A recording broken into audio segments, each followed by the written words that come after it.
নমস্কার, সবাই কেমন আছেন? কেয়ার ঘর কন্যায় সকলকে স্বাগত। আজ আমি রান্না করব কালো জিরে বাটা দিয়ে ইলিশ মাছের ঝোল। সেটা কিভাবে করছি এই রেসিপিটা তোমাদের সাথে শেয়ার করছি। আরেকটু বলে রাখি, এই মাছের ঝোলটা কিন্তু আমি শ্বশুর বাড়ি এসেই প্রথম খেয়েছি। এই রেসিপিটা নাকি ফরিদপুরের রান্নার রেসিপি। শ্বশুর মশাই ওখানেই থাকতেন আগে। সেই রান্নার রেসিপিটা তোমরা দেখো কেমন লাগে। বাজারে গিয়েই আগে খোঁজ করে ইলিশ আছে কিনা। আজকে এনেছে একটা ইলিশ, এনেই এক গাল হাসি, ইলিশ রান্না করো। এইবার ইলিশ কাটার পালা। প্রথমে ইলিশ মাছটাকে একেবারে চেপে চুপে ধরে একটা ছুরির সাহায্যে আঁশগুলো তুলে নেবো বেসিনে ফেলে। আর এই আঁশগুলো যেখানেই পড়ে থাকে সেখান থেকে আর উঠতে চায় না, এত পাতলা পাতলা আঁশ না। এইভাবে আমি আঁশ ছাড়ানো শিখেছি আমার শাশুড়ি মায়ের কাছ থেকে। মাকে দেখতাম বটি দিয়ে কি সুন্দর ঘষে ঘষে তুলে নিচ্ছে, কিন্তু এখানে এসে শাশুড়ি মায়ের কাছ থেকে এইভাবে আঁশ ছাড়ানোটা আমি শিখেছি। এবার মাছটা কেটে নেবো। প্রথমে ছোট ছোট পাখনাগুলো কেটে নেবো, তারপরে এই সাইডের এই শক্ত একটা অংশ থাকে না, এই সাইড দিয়ে এটাও কেটে নেবো। এবার লেজার দিকটা কিছুটা পরিমাণে কেটে নেবো। মাথাটা আমি এইভাবেই কেটে নেবো, মাথাতে আমি কোনো মাছ রাখবো না। এবার বুড়ো আঙুলের মাপে প্রত্যেকটা পিসগুলো টুকরো করে নেবো। তার আগে মাছের পেট থেকে তেলটাও বের করে নেবো। মাছের তেলটা কিন্তু পরিষ্কার ছিল, এই দেখেই বোঝা যাচ্ছে মাছটাও ভালো হবে। মাছের লেজা কাটার কিন্তু একটা বৈশিষ্ট্য আছে ইলিশের, এই ভি মতো করে এর লেজার মাঝখানটা এইভাবে কেটে নিতে হয়। মা ঠাকুমার কাছে শুনেছি এরও নাকি একটা গল্প আছে, ইলিশ মাছের লেজার এই দিকটা নাকি খেতে নেই, ওই জন্য এইভাবেই কেটে নিতে হয়। এবার মাথাটা আমি টুকরো টুকরো করে কেটে নেব।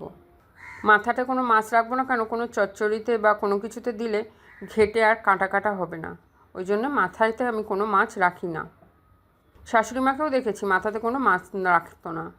মাছ কাটা হয়ে গেছে, এবার ধোবার পালা। মাছের তেলের থেকে পিত্তিটা বের করে দিলাম। এখানে মাছটা 9 টুকরো হয়েছে, আমার একদিনে 9 টুকরো লাগবে না, আমার 4 টুকরো লাগবে। ওই জন্য আমি 4 টুকরো মাছ রেখে আরগুলো ফ্রিজ আপ করে দেবো। এবার এই মাছগুলোকে লবণ হলুদ ভালো করে মাখিয়ে নেব। আর এদিকে নিয়ে নিয়েছি কয়েক টুকরো কুমড়ো আর বেগুন, এগুলোকেও ভালো করে লবণ হলুদ মাখিয়ে নেব। কড়াইতে তেল গরম হয়ে গেছে, এর মধ্যে বেগুন আর কুমড়োগুলো দিয়ে ভালো করে ভেজে নেব। এগুলো ভাজা হয়ে গেছে, এবার তুলে নেব।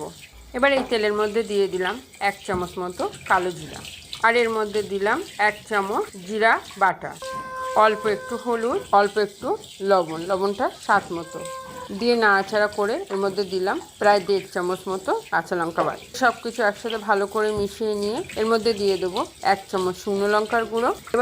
এবার মশলাগুলো ভালো করে কষিয়ে নিয়ে এর মধ্যে মাছগুলো আস্তে করে বসিয়ে দেবো।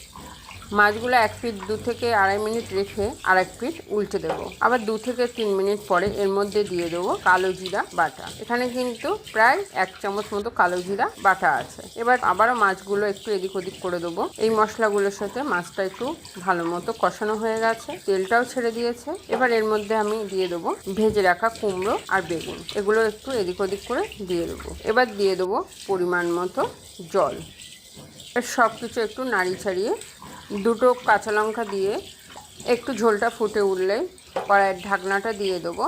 10 থেকে 12 মিনিটের জন্য আঁচটা একদম মিডিয়াম টু লো আছে দেবো, যাতে কুমড়োটা ভালো মতো সিদ্ধ হয়ে যায়, মাছটাও ভালো মতো সিদ্ধ হয়ে যায়। 10 মিনিট পরে কড়াইয়ের ঢাকনাটা খুলে দেখে নেবো সব কিছু ভালো মতো সিদ্ধ হয়ে গেছে কি না। এবার আঁচটাকে একটু বাড়িয়ে ঝোলটা ফুটিয়ে নেবো। রান্নাটা কিন্তু এখানে কমপ্লিট হয়ে গেছে, এবার নামিয়ে সার্ভ করে দেবো। দেখেই মনে হচ্ছে না মাছ দিয়ে 1 থাল ভাত খাওয়া হয়ে যাবে, সত্যিই তাই। এই মাছের ঝোলটা কিন্তু দারুণ টেস্ট লাগে। বাড়িতে অবশ্যই এই রেসিপিটা একবার তোমরা সবাই ট্রাই করো। যদি ভালো লেগে থাকে অবশ্যই, যেটা কথা, আমার কমেন্ট বক্সে অবশ্যই কমেন্ট করো, আর আমার পেজটাকে লাইক আর শেয়ার করো। আমার চ্যানেলটি সাবস্ক্রাইব করে নিতে কিন্তু ভুলবেন না।